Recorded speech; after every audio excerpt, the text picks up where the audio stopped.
Life is change. It's the one constant, and it's the one thing that in the human condition we constantly fight with, isn't it? Like, who loves it? I mean, we love it when it's enticing change, when it's something to interest us, when we're learning something new or it's something engaging, right? When we have baby hands in the house, when we have love in our hearts, and when it's these delightful changes that we can see the good in. But when it's change that makes us uncomfortable, when it's change that we don't think we've chosen, when it's change that feels like loss, when it's change that looks like fear, when it's change looks like deep learning, what do? We often go kicking and screaming and resisting it. When it's change that looks like our paradigm changes and our structure changes, we go, oh no, that can't happen. It's wrong. It's bad. We've got to go back. If it's not back to how it was, if it's not back to what I want, if it's not back, I'm not okay. But we can look at the nature of the universe all of the time to learn. We can look at it for divine patterns, for divine unfoldment, and for our spiritual good, and for the lessons of life. And one of the things in life is deep change, right? People lift off from their physical bodies and enter into their human form. And that is one of the deepest experiences of love and also heartbreak and grief that we in this human condition have. But if that is what the nature of this universe is, that shift, that as someone lifts off, someone comes in, and if in truth energy is not created or destroyed, it simply changes forms, then this too is part of our practice, right? And then the lifting off can teach us something, and it can teach us something about change, because we engage our connection with this infinite universe even in the midst of change. And that change that is the greatest often challenge to the ego mind, or the sense of self, or the separation, or the sense of touch and love that we call death, if that can show us anything, it can show us that we can move through the other changes in our lives. That we don't have to constantly go kicking and screaming, because what happens? If you stop living on the day of someone's passing that you love, if you stop living, right, you can never go back, can you? You can't take that form and bring it back into the same form, the exact same form, unless you become a lifelong learner, unless you begin to open your heart and really say, show me how this connection is still alive. Show me how this love and this energy is not destroyed, but is in fact creative. Show me new ways of learning and listening. Unless we do that, we can become stagnant, right? We can become stuck, and we can become individuals that just live our lives facing backwards instead of towards the sun and towards the light. But that love within each one of us, that love that we are created in, shows us to move towards the light. It shows us to look at everything that is in front of us right now and to stand in the moment and to trust this moment is a divine appointment. This moment is divinely appointed for you. It is divinely designed for your good. That doesn't always feel good in the human way when we're going through interesting times, but it has everything that is needed. It contains everything that is needed. That is principle. That is our practice. It is sometimes our human self that we close our eyes and we think, oh, it's not here, so we can be staring right at it, and we don't call it good, and we don't call it forth. We have been in the midst of a time of great change. Who's loved it? Who has loved it? Come on, be honest. Have you loved it? Have you loved all these interesting changes?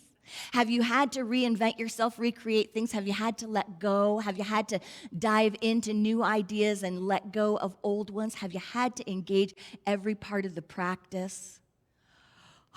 Your prayer life, your meditation life, your spiritual journey coming together in community, your releasing, your forgiveness, all of it. We have learned in this last little while of experience and change, we've learned about radical compassion, we've learned about self-care, community care, sacrifice, self-confidence, the ego sin or missing the mark, as we call it in Unity, the vulnerability we have, our strength, our need for each other, our oneness, our darkness. We've learned about our ability to set boundaries, to communicate, to get our needs met, and to watch ourselves violate our own boundaries and not stand up for our own needs.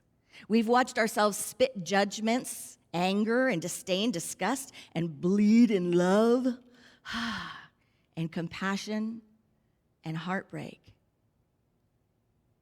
Vulnerably, just open-hearted, life bleeding in love, of just going, I feel so much that it hurts. I know I'm feeling because I have love, but this feeling hurts. We've watched our practice, our minds, our time, our creativity. We've watched ourselves. We've watched others. And we've watched the collective navigate uncertain times, be with the unknown, and live in the midst of uncertain times. And what have we done? Have you watched yourself? Have we watched ourselves in our temptation to abandon something that's changing so much that we're uncomfortable? To abandon ourselves, to stay in judgment, to stay in fear, or to embrace forgiveness, to go into vices, to fall asleep, to check out? Life is for living. That's a well-known Eric Butterworth book. Life is for living. Our life is for living. So at each point, in each moment, it is our spiritual practice to say yes to life. And that's the good news. The good news is really all we need to do is say yes, and the rest unfolds. It's when we say no, no, no, no, no,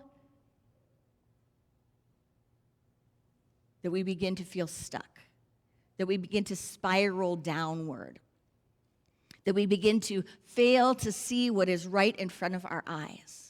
That even in this moment, I am perfectly positioned, we are perfectly positioned for what is next and for our learning. I have a friend who, his father would take road trips with the granddaughters, and on the road trips, they're telling these stories of, he was a learner, and so he would always be learning about different insects and bugs and their names and this and that. And the granddaughter was saying that on these road trips, he would have in cassette tapes with vocabulary words. And I said, what? Vocabulary words? Yes, vocabulary words. He was always learning. They would listen to vocabulary words and the definitions. And he said of his father that even when he read the newspaper or read a book, he'd have a little notebook by him. And in that notebook, if there were any words that came up that he didn't know, he would write them down and then look them up and, like a student, write down the definition. Always learning. Do you know what I do sometimes when I come across a word that I don't know, or even if I know it and I look it up and I practice pronouncing it and I think, I'm not sure if I'm going to get that right. You know what I do? I slide right by it. I either omit it or I translate it. Sometimes I practice it. You know, there's like a little thing you can do online, what'd you say, and it tells you how to say something. But if I get nervous, if I think, I'm not going to get that right, especially on a Sunday morning, right, I'll slide right by it. Because we are not always comfortable growing and learning, are we? And we have all of these things about us that engage in resistance. But the unity path and the unity practice is about learning. It started as an educational movement, amen? It was not a religious movement. It was not to be its own new religion. It was to be in any religion and any non-religion as an active, practical application of truth principles, so that we can awaken to our good and that we can co-create a world that works for all, and we can evolve and expand and learn. There is a book that I pulled out from 1934. It's a Unity publication. It's in 1934. It was in its 10th printing. Wow, right? It's a book by Gardner Hunting, and it's called Working with God by Gardner Hunting.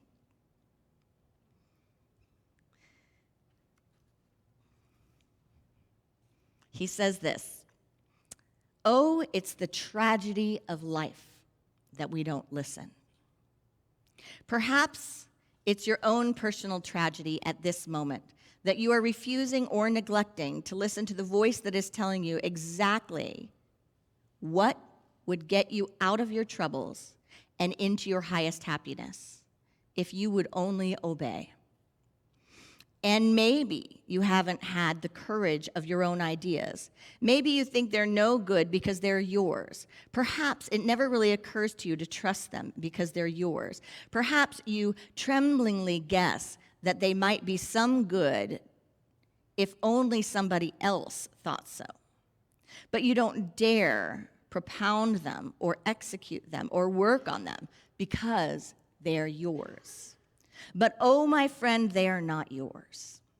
They are simply offered for your use, like everything else we call our own in this world.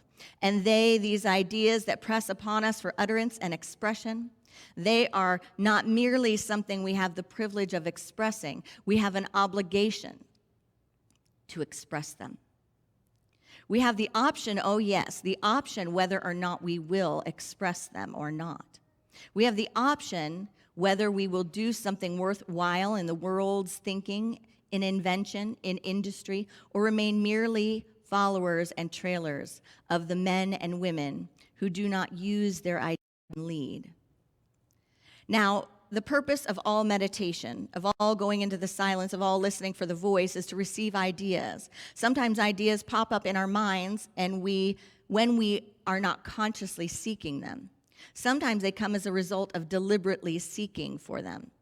Sometimes they come promptly and easily, sometimes after a long labor. And sometimes they come after we have given up the efforts to get them. Then they just rise up out of the subconscious mind like people whom we have invited to dinner and who come up after we have given up on expecting them. Some of us study this operation of going into the silence, yearning and longing for the rewards that it promises, yet utterly overlooking the ideas that come to us in our silent thought, just because they are not exactly what we expected. Can we open our minds? Working with God by Gardner Hunting. 10th print in 1934. Wow.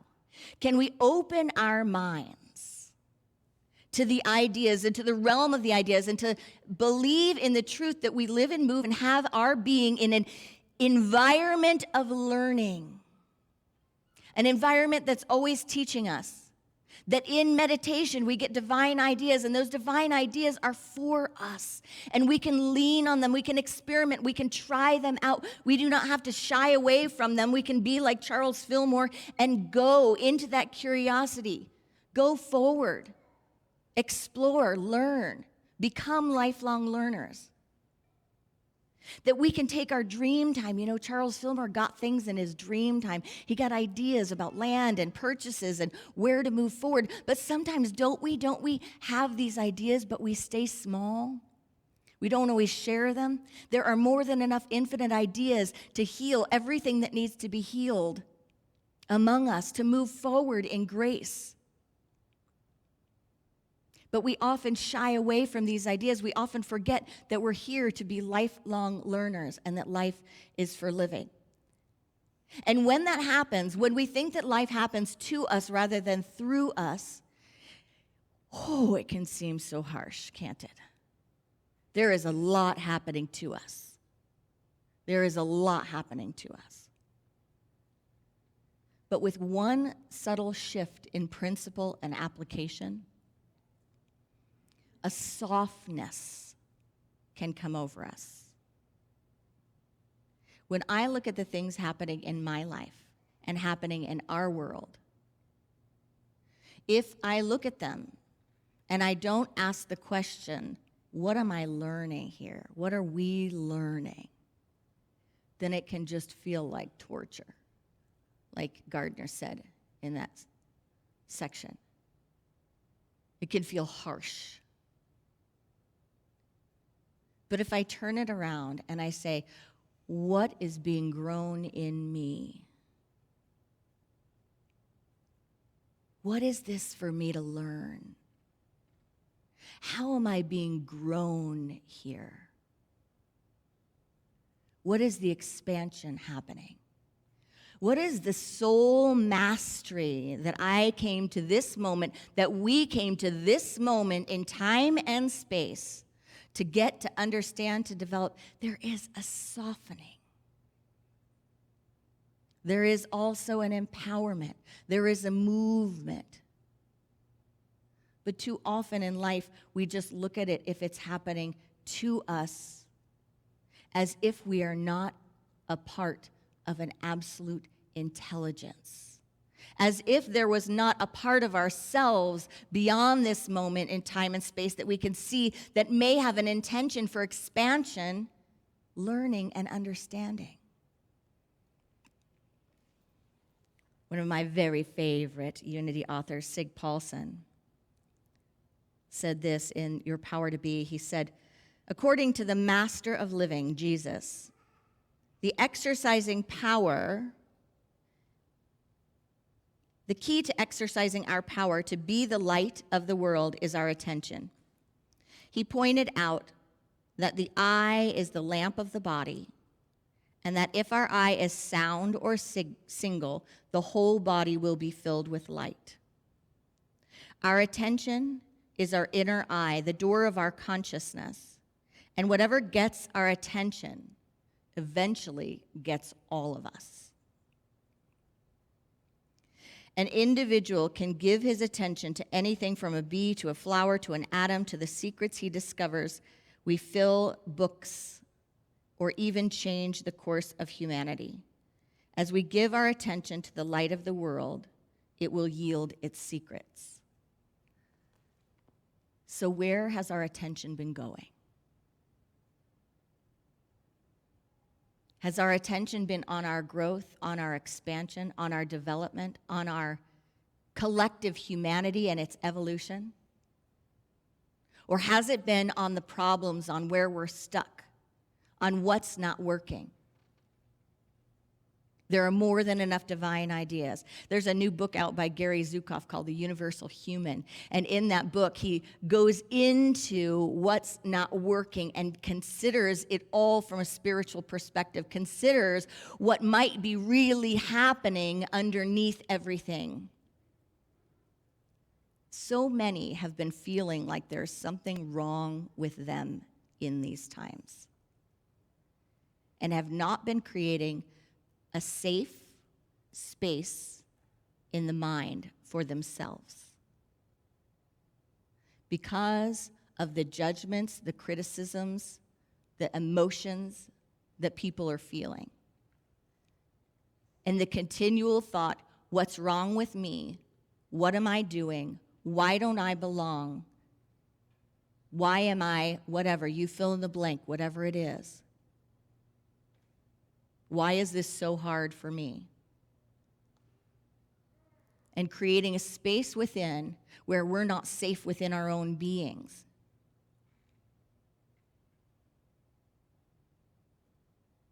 There is no thing wrong with you. There is nothing wrong with you. In our outer expressions, we do not always honor our inner nature. And there is a calling in this day and age to step up to the plate and to begin to create systems and to begin to create lifestyles and to begin to create connections and to begin to create communities that reflect our true nature. I have a friend that always says, we're not built for this. Like our brains, if you think about it, think about the evolution of just our physical bodies, like, right? Like we're talking, it takes a long time for this to all evolve.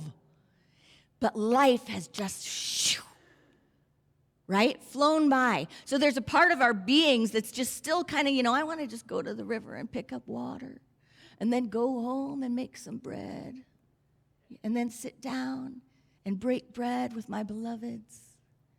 Yet we're in a day and an age where the phone is always there, your work is always there, the kids are in 8 million activities, there's a million things going on, you hear about everything around the world, going. And then we sit here and go, what's wrong with me? Right? What's wrong with me? Can we give that up? Can we give that up and give ourselves radical grace, radical self-compassion, and radical understanding and love in this time?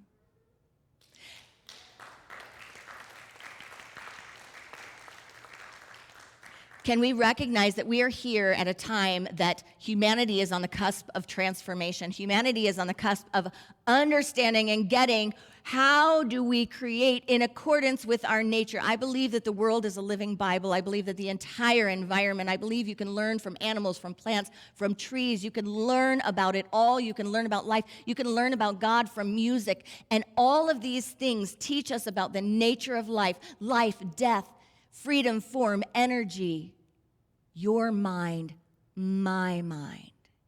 We are here to be ideating a new world that comes from the inside out, that stops trying to press people and our nature into systems that don't honor the human and spiritual condition.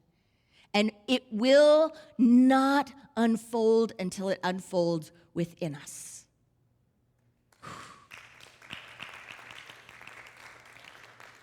So that's the good news and the bad news. Because the good news is that it means it's possible. The bad news is someone is not going to do it to us or for us or through us. It has to start here. It has to start with listening to your internal rhythms, listening to your heart, listening to your emotions, listening to your being, and creating around that in a way that honors you, and creating your own space and your own pace, and pressing forth that into the world.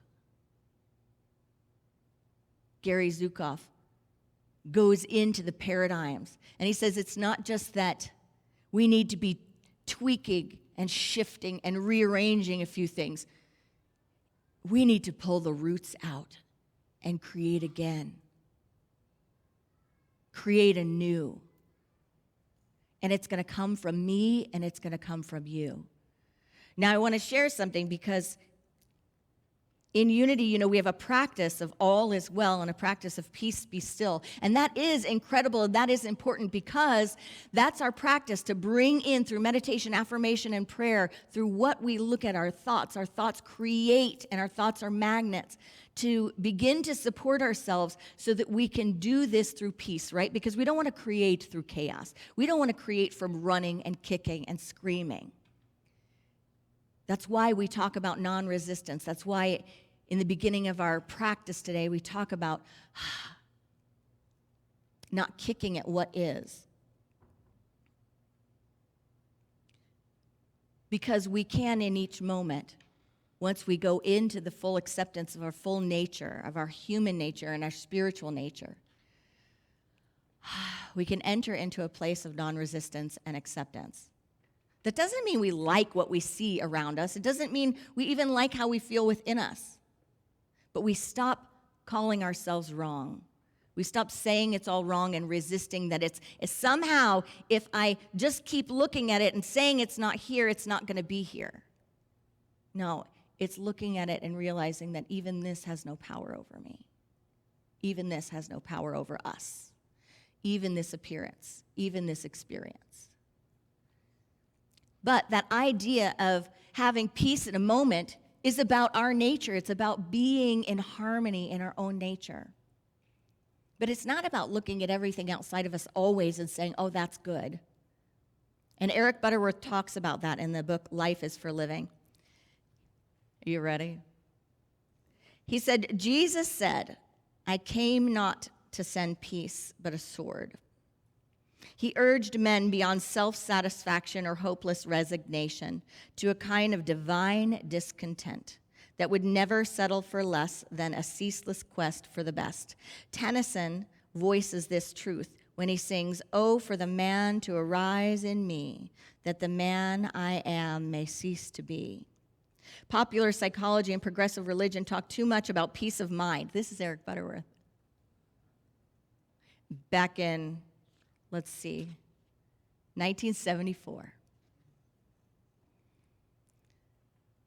Popular psychology and progressive religion talk too much about peace of mind. It is lauded as one of the major objectives of man in life. Now, in its positive form, peace of mind is a wonderful thing and a most needful thing for every individual.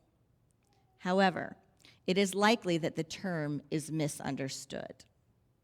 It may lead to a peace at any price sort of attitude that in turn may lead to complacency, indifference, and self-satisfaction. We do not agree that we should be worried about things. So he's saying, don't worry. But we do need to avoid being lulled into complacency by pat, peace of mind potions that are based on the Pollyanna belief that everything will be all right. Eric Butterworth. Everything will not be all right unless we work diligently to build a consciousness of all rightness. And we use the word work advisedly because this consciousness is not attained without steadfast effort. Much that we call tension may be the result of our resisting problems and conditions because we feel unconsciously that life should be free from challenges of any kind. We tend to think that a challenging circumstance is a negative thing and that it never would have come unless there were something wrong with life or with our approach to life. We forget that often our greatest growth comes through meeting the challenge of change, and that every problem has within it the potential of blessing for us.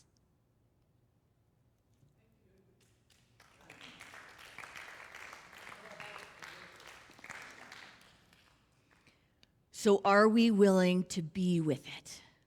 Mary Lou Cupp, one of our beloveds in this community that lifted off to her freedom form, I was sitting with her on the weekend before her passing on Mother's Day weekend, and I was sitting with her planning her celebration of life.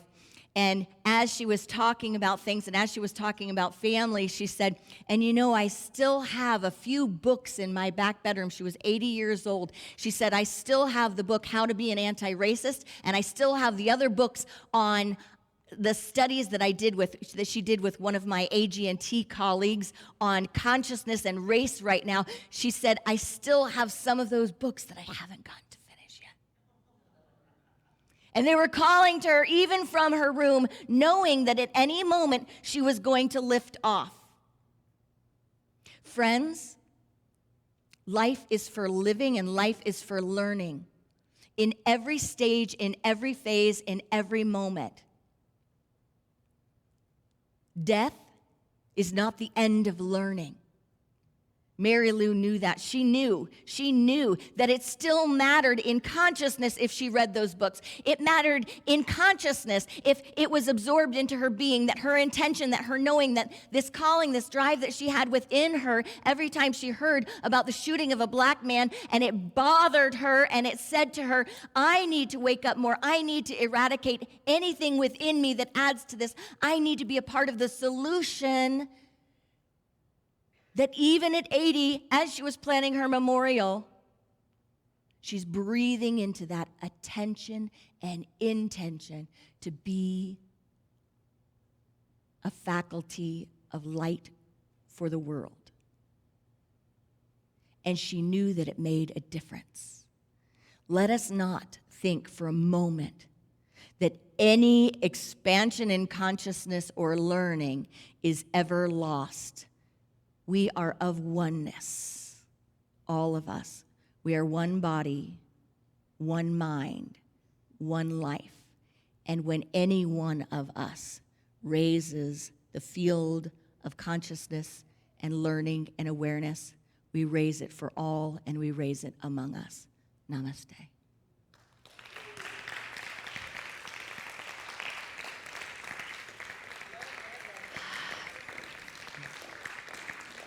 Let's take a breath into a time of meditation and just allow ourselves to engage in the practice on a cellular level. I want you to just get in touch with anything you've been calling wrong and breathe in that Eric Butterworth piece. That it's like, yeah, it's okay to be discontent with that.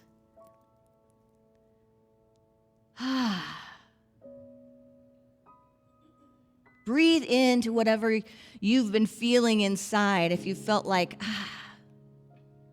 what's wrong with me? Just breathe into that and be with that for a moment. How about what am I learning here? What is growing within me? Rather than trying to contort myself to live in this world as it is, how can I be a champion for the true nature, the human nature within all beings, and honor the divine nature within each one of us?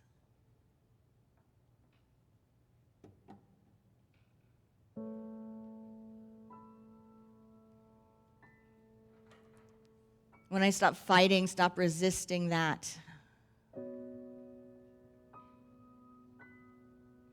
I can breathe into the truth that right here and right now I am being taught.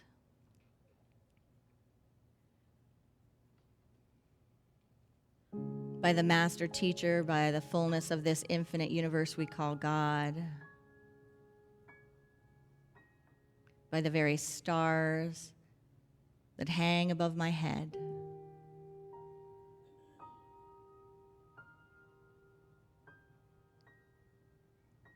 So I breathe into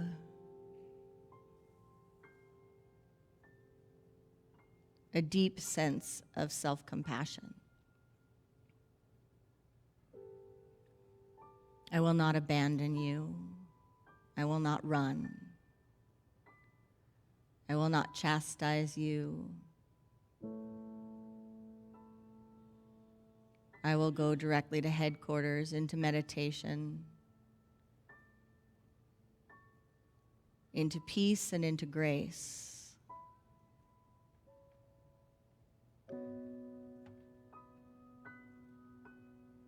To study, to learn, to serve.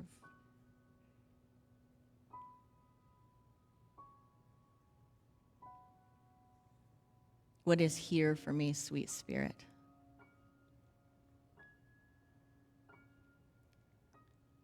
Remove my eyes from the problems. Focus my attention on the possibilities, the potential, the peace that comes from the moment I say, I am listening. I am listening. I listen to my emotions. I listen to my mind. I listen to my beloved.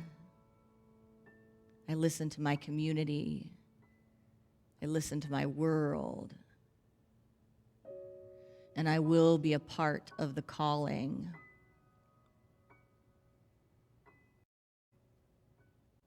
I will be a part of the expansion and the consciousness. I am teachable, reachable. I am learning.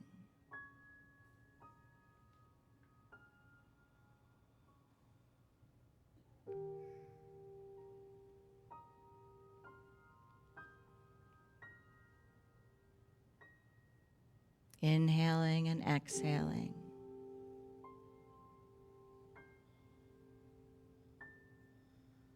I am fully open to whatever it is my soul is longing to master in this moment.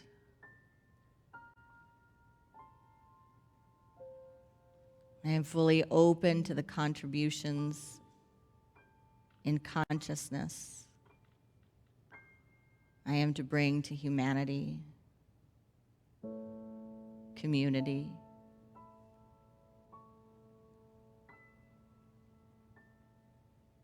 I belong right where I am.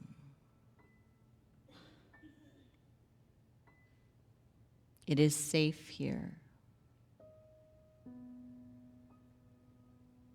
It may be unknown, there may be change, and I am made for it.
by the power of this practice. May all beings have freedom from suffering and the causes of suffering.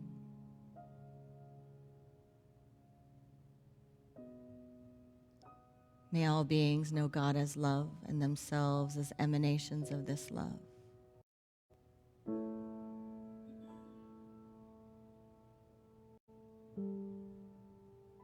May all beings know we are born blessed and here to be a blessing. Namaste.